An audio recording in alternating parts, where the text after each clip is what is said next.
நாள் என் செய்யும் வினைதான் என் செய்யும் என நாடி வந்த கோழி என் செய்யும் கொடுங்கோட்டு என் செய்யும் குமரேசர் இரு தாளும் சிலம்பும் சதங்கையும் தண்டையும் சண்முகம் தோளும் கடம்பும் எனக்கு முன்னே வந்து தோன்றிடனே. உலகமெங்கும் வாழ்ந்து கொண்டிருக்கும் ஸ்ரீ ஸ்பிரிச்சுவல் ஜோதிடம் டிவி நேயர்களுக்கு சைதை ராஜாவின் அன்பான வணக்கங்கள். நாம் இப்பொழுது இந்த எபிசோடில் வார ராசி பலன்கள் வாக்கிய பஞ்சாங்க அடிப்படையில் டிசம்பர் 25 முதல் 31 தேதி வரைக்கும் உள்ளடக்கிய நாட்களுக்கு கிரகங்கள் எப்பேற்பட்ட பலன்களை வழங்கப் போகிறது என்பதை ஒவ்வொரு ராசியாக பார்க்கலாம் வாங்க. மகர ராசி காலபுருஷனுக்கு 10வது ராசி. இந்த வாரம் மகர ராசிக்கு கிரகங்கள் எப்பேற்பட்ட பலனை வழங்கப் போகிறது. உத்திராடம் 2, 3, 4 பாதங்கள், திருவோணம் அவிட்டம் 1, 2 பாதங்கள் உள்ளடக்கியது. இதெல்லாம் வேணாங்க. பண வரவு இருக்குமா இந்த வாரம்? குடும்பத்தில் நிம்மதி இருக்குமா? சந்தோஷம் இருக்குமா? தொழில் உத்தியோகம் நல்லா போகுமா? குறை எதுவும் இல்லாமல் போகுமா? அதாங்க தேவை. சரி, ராசிநாதன் 2ஆம் இடத்துல இருக்கார். அப்போ பண வரவு திருப்திகரமாக இருக்கும். குடும்பத்தில் நிம்மதி இருக்காது. சண்டை சச்சரவு, 7.5 சனி நடந்துக்கிட்டு இருக்கு. சண்டை சச்சரவு பிரச்சனைகள் அப்படி வரும். எல்லா இடத்துலையும் வரும். வீட்டில் மட்டும் இல்லை, வெளிவட்டார பழக்க வழக்கங்கள்லேயும் வரும். வேலை பார்க்குற இடத்துலையும் வரும். வாக்குஸ்தானத்தில் சனி பகவான் இருப்பதால் அதாவது நீங்கள் சரியாக யோசித்து பேசணும், எச்சரிக்கையாக பேசணும். ஆனாலும் பணம் பல வகையில் பையை நிரப்பக்கூடிய ஒரு காலகட்டம். 3ஆம் இடம் ராகு பகவான் இருக்கார். 3ல் ராகு இருக்க கொடுத்து வைக்கணுங்க. அடா சூப்பர். அதாவது 3, 6, 11ல் ராகு கேதுக்கள் இருந்தால் அளப்பரிய பலன்களை கொடுக்க கடமைப்பட்டிருக்கிறது என்று ஜோதிட கிரந்தம் சொல்கிறது. அப்போ 3ஆம் இடத்து ராகு இளைய சகோதரர்களுக்கும் உங்களுக்கும் ஒன்றா கான்ட்ரவர்சி வறுமை ஒழிய நீங்கள் தொட்டதெல்லாம் பெரிய வெற்றியை தேடித்தரும் அப்படின்னு சொல்லலாம். உங்களை பொறுத்தவரையிலையும் இந்த 3ஆம் இடம் முயற்சி ஸ்தானம் இல்லையா? இந்த முயற்சி ஒரு பெரிய வெற்றியை தேடித்தரக்கூடிய ஒரு அமைப்பு. எடுக்கின்ற எந்த முயற்சியாக இருந்தாலும் அது இமாலய வெற்றி பெறும். அதுலேயும் குறிப்பாக வெளியூர் பயணம், வெளிநாட்டு பயணம் போகணும்னு நினைக்கிறவங்களுக்கு கண்டிப்பாக உங்களுடைய ஜனனகால தசாபுத்தி இதற்கு இடம் கொடுக்குமாயின் நீங்கள் கண்டிப்பாக கிளம்பலாம். அந்நிய பொருளாதாரம் வீடு தேடி வரும். நிச்சயமாக வேலை வாய்ப்பு கிடைக்கும். சந்தோஷமாக வேலை பார்ப்பீங்க.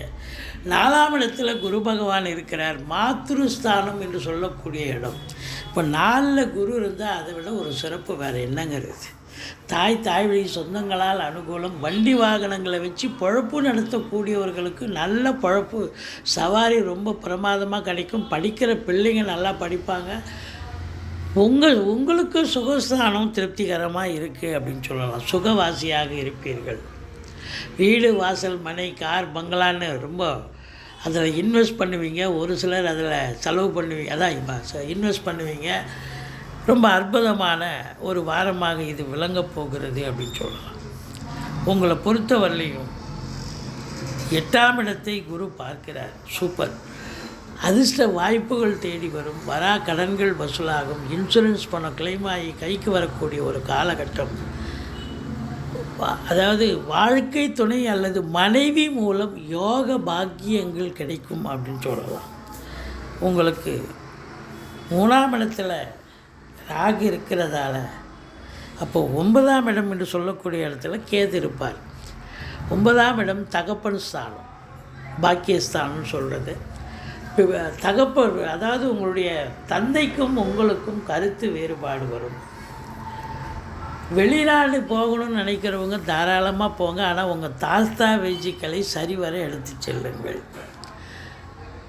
பாக்கியஸ்தானத்தில் கேது இருப்பதால் குலதெய்வம் இஷ்ட தெய்வம் வழிபாடு உங்களுக்கு கண்டிப்பாக தேவைப்படுகிறது. 10ஆம் இடம் குரு பார்வையில் இருக்கிறது. பட்டங்கள் பதவிகள் தேடி வரும். தொழிலில் இரட்டிப்பு வருமானம் வரும். தொழிலில் நீங்கள் முனைப்போடு செயல்பட்டு வாடிக்கையாளர்களை கவர்ந்து நல்ல சம்பாத்தியத்தை பார்க்க போகிறீங்க.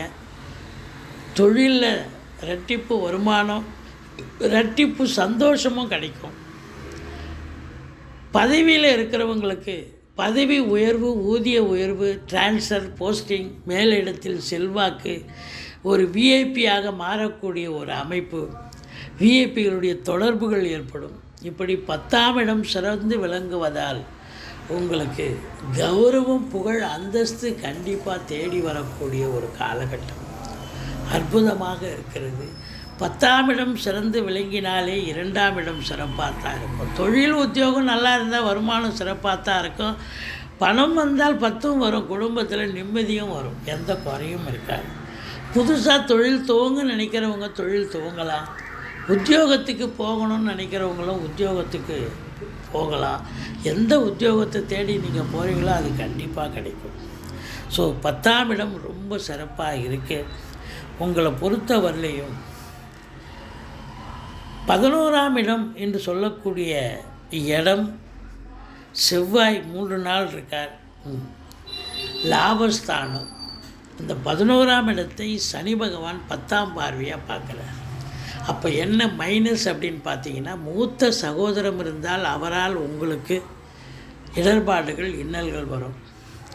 எடுக்கின்ற காரியங்கள் வேலை சக்ஸஸாக கிடைக்கும், லாபம் கிடைக்கும். ஆனால் கையில் வருவது காலதாமதமாகும். எண்ணிய செயல் ஈடேறுவதில் கொஞ்சம் டிலேனஸ் இருக்கும். மற்றபடி உங்களுக்கு 12ஆம் இடம் குரு பார்வையில் இருப்பது அற்புதத்திலும் அற்புதம். செலவினங்கள் ஏற்பட்டாலும் சுப செலவுகளே ஏற்படும் ஒரு வாரமாக இது அமைகிறது. அப்போ நல்ல பணவரவு வருது, தொழில் சிறப்பாக போகுது. தொழில் ஸ்தானத்தை, உத்தியோகஸ்தானத்தை குரு பார்க்குறார். 2ஆம் இடத்துல சனி இருந்தாலும் உங்களுக்கு ராசிநாதன் தான். அதனால் உங்களை பொறுத்தவரையிலையும் தேவையில்லாத பிரச்சனைகள் ஏதாவது வந்தால் தானே ஒழிய, மற்றபடி குடும்பத்தில் ஓரளவுக்கு நிம்மதிகள் இருக்கக்கூடிய ஒரு அமைப்பு இருக்குது. 30, 31 சந்திராஷ்டம நாட்களாக வருவதால் எச்சரிக்கையோடு இருங்க. நீங்கள் ஐயப்பனை வழிபாடு செய்யுங்கள். அது 7 சனி நடக்கிறதால சங்கடம் தீர்க்கும் சனி பகவானே மங்களம் பொங்க மனம் வைத்தருள்வாய், சச்சரவின்றி சனீஸ்வர தேவே இச்சகம் வாழ்க இன்னருள் தாத்தா. இந்த ஸ்லோகத்தை சொல்லி எள்ளெண்ணெய் தீபம் சனி பகவானுக்கு தனி சன்னதி இருக்கும் கோயிலாக தேர்ந்தெடுத்து எள்ளெண்ணெய் தீபம் விட்டு வாருங்கள். தலைக்கு வர்றது தலைப்பாயிட போகும். மற்றபடி இந்த மகர ராசி அன்பர்கள் தொழிலில், உத்தியோகத்தில் சிறந்து விளங்க போகிறீங்க. சம்பாத்தியம் சிறப்பாக இருக்கும், சந்தோஷம் அதனால் பிறக்கும். நீங்கள் வணங்க வேண்டிய தெய்வம் அப்படின்னு பார்த்தீங்கன்னா பிள்ளையாரை வழிபாடு பண்ணுங்கள்.